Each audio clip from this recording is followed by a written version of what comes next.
A monumental achievement in cinema history, an epic finale to a decade-long franchise, a love letter to the millions of fans. Avengers Endgame was all that and more. For as gargantuan as a movie as it was, it managed to be quick on its feet, action-packed, captivating, and emotionally powerful. I don't even know where to begin with this movie. I have to say, with all the crushing weight of continuity, dozens of characters, myriads of fans and fan expectations, and the responsibility of creating a truly great story, Endgame delivered. I wouldn't have had this movie go any other way. It was well and truly a mind-blowing and fantastic climax of the Infinity Saga. However, the movie is definitely not perfect, and we'll get into all that juicy stuff later. Needless to say, spoilers. Spoilers everywhere.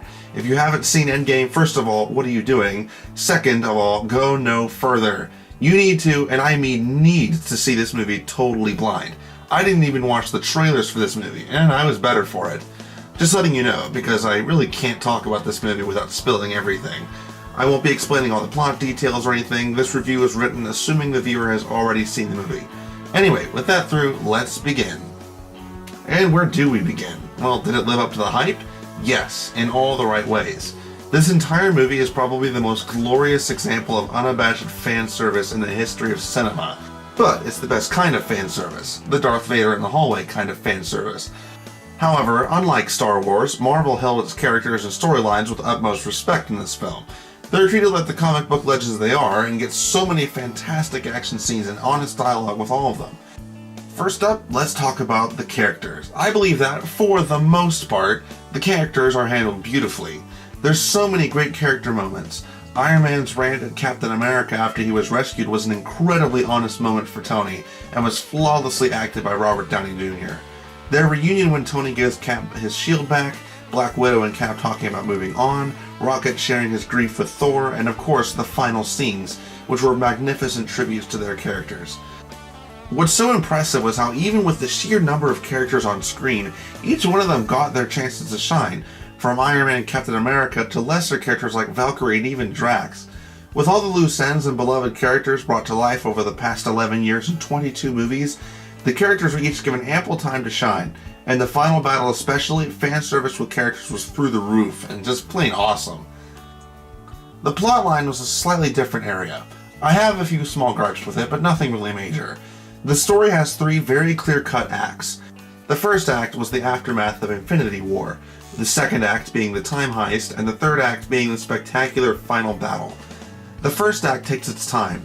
This is where the majority of the character moments are, and even though it's pretty slow going, it's time extremely well spent. It gave the characters and fans the space to breathe before everything went down. I guess my only problem with the first act was that awfully cringy scene with Captain Marvel arrogantly proclaiming she was going to kill Thanos, and the frustrating unlikelihood of that stupid mouse stepping on just the right buttons to free Scott from the quantum realm. I'm pretty sure that mouse was responsible for the massive 14 million to 1 odds Doctor Strange mentioned in Infinity War. Overall, it was written well, and highlights the despair the Earth faced after Thanos' infamous snap. The second act is where things get complicated. Time travel. I knew before going into this movie that time travel was going to be a thing, but it just sort of opens up a lot of Pandora's boxes. First off, Tony just sort of happens upon a way to time travel while getting coffee for himself. It was a bit jarring when I first watched it how simple and coincidental it seemed. Plus, Tony is able to invent what he actually calls a time-space GPS to navigate through time in the quantum realm. But I'll give the movie that. It wasn't necessary to have a huge scene where they try to figure out how to time travel. It's just the time travel rules that have me confused. Time travel is obviously not possible in the real world and likely will never be possible, so there aren't really any concrete rules that we can pull from, aside from movies about time travel, which Endgame goes out of its way to acknowledge and even make fun of. Basically, the movie states that going to the past won't change your future, since whatever the present you does in the past will then become your new future, creating an alternate timeline of events. Okay, fine, but the movie is pretty inconsistent with these rules, and a few things happen that definitely create alternate timelines, like Loki escaping with the Tesseract. And the ending with Captain America especially. When Cap went back with Peggy, was the other Cap still frozen in the ice, and did he get unfrozen to go on and live out the life we saw in the films? If not, did Cap just live his life and try to ignore everything around him? He stood by when the Chitauri invaded, when Ultron took over, Did this create an alternate timeline? Did the Avengers never break up in this timeline? Were they even formed? If it is another timeline, how did Cap get back to the original timeline to give Sam the shield? As a matter of fact, how did he manage to get every single Infinity Stone back where it was in its original timeline to maintain the main timeline? Did he just give the Red Skull back the Soul Stone even though Black Widow was sacrificed for it? It just seemed a bit confusing.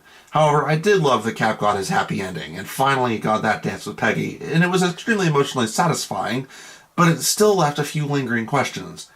Anyway, the Time Heist had some excellent scenes.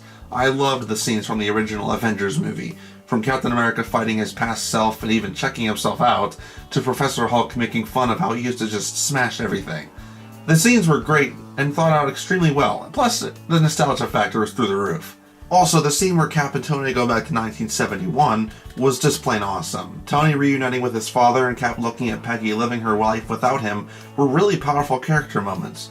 Black Widow's sacrifice on Vormir was definitely unexpected for me, and is one of the more emotional scenes in the film. Overall, the second act of the film is filled with nostalgia and some awesome character moments. It had action, humor, high stakes, and reintroduced a younger Thanos who was just as intense and awesome as he was in Infinity War. The third act is nothing but a tremendous fight scene for the ages. It's one of the most incredible final battles of any movie I've ever seen. Nothing but a dumbfounded look on my face in the theater. Literally every single character in the franchise all came together to fight Thanos and his army. It was absolutely spectacular. Definitely reminded me of other legendary movie battles like the Battle of Pelennor Fields and Return of the King. Loaded with fan service and loaded with jaw-dropping visuals, the battle was simply mind-blowing. Seeing Iron Man, Captain America, and Thor all battle Thanos hand-to-hand was exhilarating. Plus Captain America finally wielding Thor's hammer. I have yet to find a better, more thrilling example of fan service. I keep saying that, but yeah, this film might as well have been called Fan Service the Movie. But like I said, it was done in the best way. It didn't feel cheap, it felt earned. After all, we've been with these characters and experienced these stories for over a decade. I'd say some fan service is due. It was easily one of the most epic scenes I've ever witnessed. Plus the endings with the characters, including Iron Man's sacrifice, all felt perfect and fitting for the characters, except for one, and I'll get to that. Iron Man's ultimate sacrifice was the perfect way to end his character, and in the most redemptive and cheer-worthy ways possible. Cap's ending, while flawed from a mechanical standpoint, felt extremely fitting for him. The Guardians looking for the past version of Gamora is a perfect setup for Guardians 3, and man, I can't wait to see where Spider-Man goes from here. So, with all that, it would seem that I love the movie, and I certainly did. It's one of my favorite MCU films, but it wasn't perfect. There were several plot points and character decisions that I didn't like personally, the biggest of which was Thor. He went from being the god of thunder to an overweight, Fortnite-playing drunkard that hands over leadership to New Asgard to Valkyrie at the end of the film. Personally, I didn't like how Thor was handled in this movie at all. All the strength and awesomeness we saw from the character from his entrance to Wakanda in Infinity War was lost.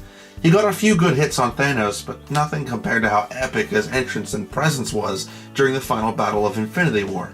Plus, the lessons he learned through Dark World and Ragnarok were lost when he handed over leadership of his people to Valkyrie. Thor's journey had always been about leadership, being there for your family and protecting those you love. His own original film was about him letting go of all of his own ego and pride to become the servant leader he was meant to be. Ragnarok was about him accepting that it didn't matter where your people are, but what your people are. That Asgard was a people, not a place. Now in Endgame, all those lessons were being thrown out the window and in the most rushed way possible. There was no foreshadowing of Valkyrie taking over Asgard, it just sort of happened. Sure, I'm perfectly happy with him joining the Guardians, it'll make for some great comedy, but I feel like it should have happened in the third Guardians film, where something comes up and they join forces then. I would have been perfectly happy had he gone through his alcohol-fueled Fortnite phase, but then held on to Asgard at the end of the film. But what ended up happening just sort of undermines his character arc. What's worse is that Thor's case of PTSD is played for comedy. Iron Man 3 was all about Tony's PTSD, but it wasn't played for laughs. The scene where Tony breaks down when showed the picture of New York is played as dead serious. In Endgame, Thor is broken. He blames himself for the deaths that happened at Thanos' hands. He's in the gutter, emotionally and physically, but instead of portraying this as serious or trying to make you feel sympathy for him, it's played as a joke, with characters drawing attention to his weight and drunken behavior. It rubbed me the wrong way, and really felt disrespectful to the character that had one of the best arcs in the MCU. My other gripe is the confusion with the time travel rules, which I've already covered, but it just becomes a cop-out. In the future, anytime anything bad happens, all the fans will just go, well, why don't they just time travel? However, these gripes, aside from Thor's arc, are fairly minor. The film accomplishes what it set out to do for me. It provided an epic and satisfying conclusion to the MCU so far. Aside from Thor's arc, I wouldn't really change anything for this movie. It was a great time, and a great way to end the MCU's Infinity Saga. One thing's for sure, I cannot wait to see where the MCU goes from here. Thanks for watching my review of Avengers Endgame. It wasn't quite as long as I thought it would be, but really, with this film, you're either a fan or you're not. Anyway, I hope you guys enjoyed. If you did, then leave a like, and until next time, I'll see you guys later.